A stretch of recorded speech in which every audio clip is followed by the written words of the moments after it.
A city power operation to remove illegal connections in Alexandra, Johannesburg, has turned deadly. One person has died and the power utility had to withdraw following protests by residents. Police say a security guard from Alex Mall allegedly fired a shot towards the protesters, which struck and killed a 27-year-old man. The 43-year-old suspect is in police custody. eNCA's Alexandra has got that story for us.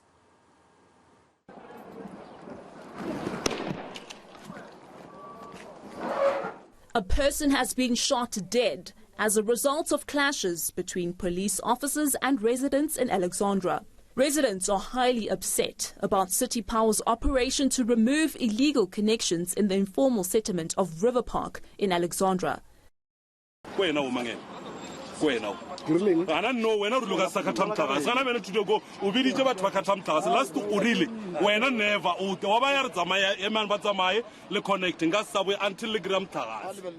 They say City Power spokesperson Mangena promised illegal connections will no longer be removed. We went to City Power, but it's with database for the 10th times. Why they were promising? Forever. When technicians from the Joburg Power Utility tried to cut illegal cables earlier this year, they were outnumbered by the angry community members and were forced to abort the mission. City Power claims that it loses up to 2 billion rands a year to illegal connections and insists they need to be cut. We managed to do what we wanted to do. We cut off electricity at the River Park flats and also along the London Road, where we've got dangerous situations. Basically, you saw for yourself bare cables that are actually running in the fields where children are supposed to be playing. So we did cut off there, but obviously there is some resistance, as you saw, as you can see even behind me, and also at River Park where we were. The question remains: will City Power ever achieve its mission to entirely rid Alexandra of illegal connections? Johannesburg. Well, Mangena, City Power spokesperson, joins me now from Johannesburg for more on this conversation. Always a pleasure speaking to you. I mean, this certain situation speaks to an even bigger problem, isn't it, around billing, around paying for the services of the city of Johannesburg, around paying for the use of electricity, and how is it that we can start climatizing people that in order for you to get electricity, one needs to pay for it. However, today you were met with some backlash and some pushback from the residents when you cut off the illegal connections. What was the reason given to you that they were actually protesting and actually coming against what you were trying to do as City Power?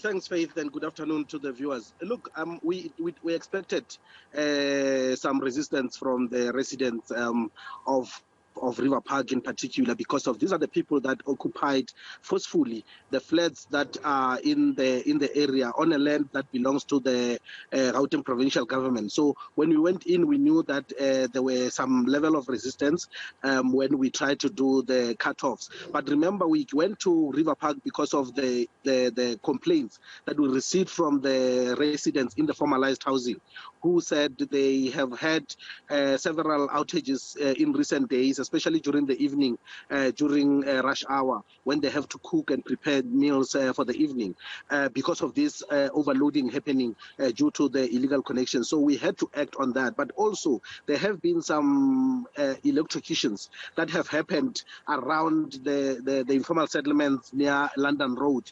I'm sure your camera people, when they were there, they saw the spider web, the mine that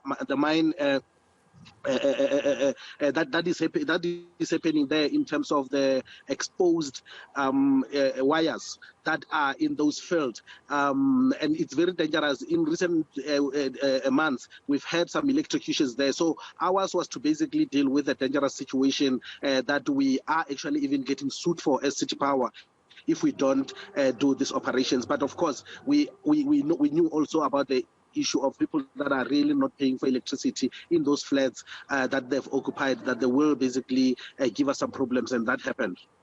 So it's illegally occupied flats. So the people there are not there by permission. They are illegally occupying those flats. Why is the Department of Human Settlements not working hand in hand with you? Because if they're not supposed to be there in the first place, it's making doing your job that much more difficult. Yes, those flats are belonging to the provincial government from my knowledge, and at our last operation to do these cut-offs, we advised the community that they will need to basically go to the Department of Human Settlement to ensure that they clear that land where they are staying. The Department of Human Settlements will also basically liaise with City Power if there are any services that they want us to put in there. Even the office of the MMC, Councillor Mphomo Erane, was willing to facilitate that engagement with the Department of Human Settlement so that we are able to provide legalized electricity. I must say that it works in City Power's favor, in the city's favor, if we can have those people with electrified properly, because we're able to monitor consumption, we're able to basically deal with the issues of capacity, including for the formalized residents around that area. So it works in our favor to have those people have electricity. Otherwise, if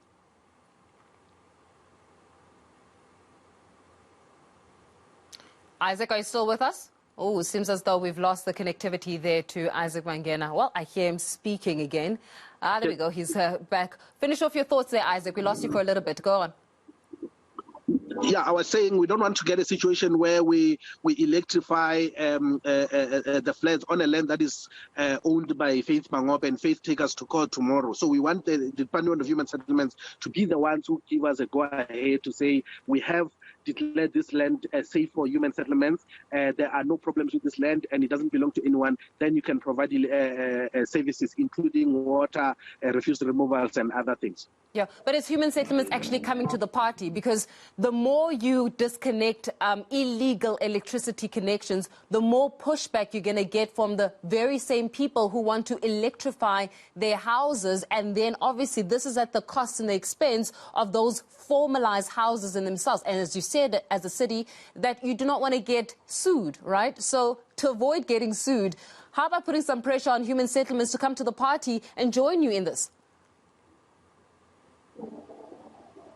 We have been, Faith, I must confess, we have been actually pushing stakeholders, including human settlements and provincial government, to ensure that we deal with the issue of the backlog in terms of electrifying informal settlements across the city of Johannesburg, not only in Alexandra, because we've got many informal settlements because of the attractiveness of the city of Johannesburg in terms of the opportunities, the work opportunities, people that are coming here for businesses and so forth. So most of them come here without actually having a place to stay, and they have actually erected informal settlements. On the last count, we had about 220 informal settlements across the city of Johannesburg. Most of those do not have services from the city because of they did not go through that process of basically being proclaimed by the Department of Human Settlements. But also it depends on the budget availability. We have managed to push.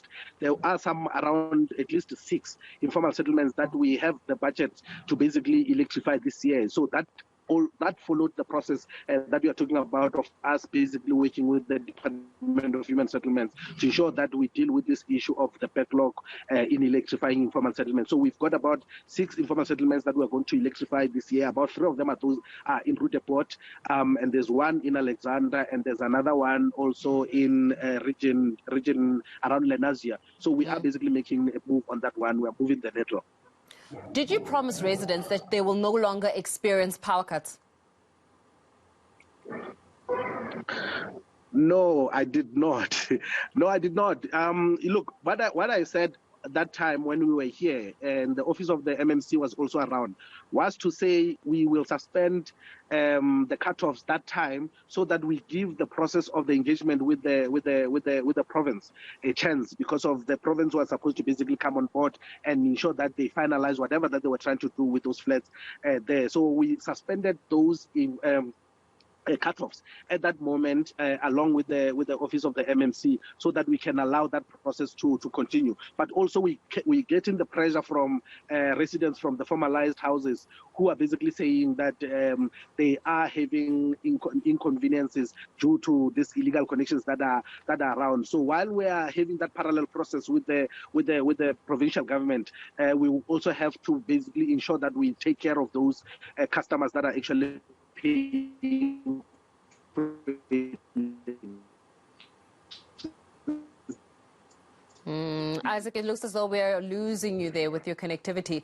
But if you can hear me very quickly, then clearly that means that there needs to be a succinct distinction with the way in which you communicate, because residents can't keep thinking that you promised them not to cut their power. And meanwhile, you're saying that you suspended the power cuts whilst you're actually going through that parallel sort of engagement. Somehow there's a disconnect in communication, and you know that when communication fails, the people are going to go back to you and say that you promised us lies. Yeah, I think the residents were not truthful in this regard, because there have been many engagements with them around these issues. They've been told about the legalities around the people that are actually owning the land where those flats are, and many other things. The office of the MMC actually invited them to Bramfontein.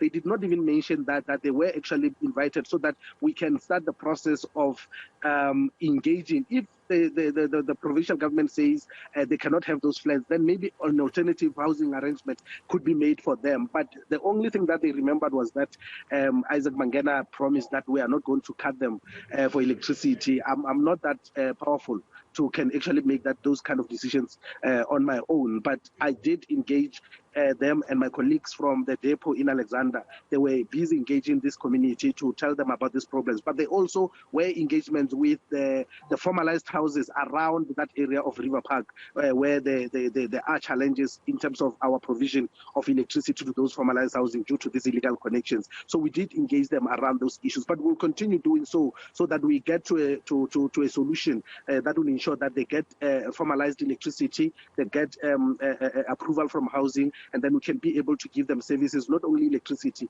but also water and refuse removals from the city of Johannesburg. Isaac Mangena, we'll leave it there for now. Thank you very much for your time. Though, of course, I was a City Power spokesperson, Isaac Mangena, giving us the latest there when it came to the situation in Alexandra.